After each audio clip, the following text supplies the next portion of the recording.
काम किया है आदरणीय शिवपाल सिंह जी, जिनके साथ बहुत ताकत और ऊर्जा मिलती है, केवल आजमगढ़ में नहीं।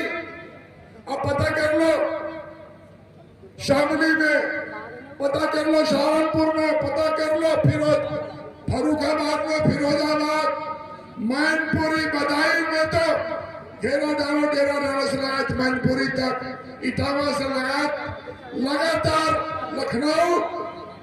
एक दिन भी जो शख्स सोने और बैठने का नहीं, एक ही संकल्प है कि इस बार भारतीय जनता पार्टी की सरकार को उखाड़ कर फेंक देना है समुद्र में। इसके मुख्य अतिथि जी, दो चार लड़के हो, सुनो, इनके चेहरे में आप चेहरा देखते हो, हम सब चेहरा देखते हैं।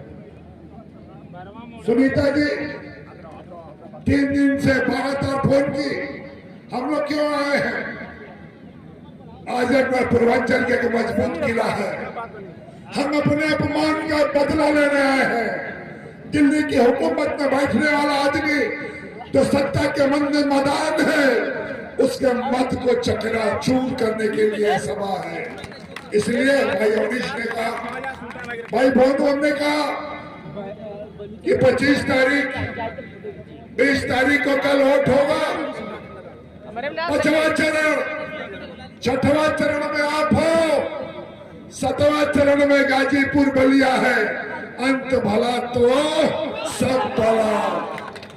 भाई जयवीर सिंह मुरादाबाद से आए हैं, प्रेमपाल सिंह जी बदायूं से आए हैं, ये सभी लोग, मैं 10-20 नौजवान हैं, मैं इतना ही कहूंगा, आपका जोश बना रहे, लेकिन जोश के साथ साथ होश भी बना रहे।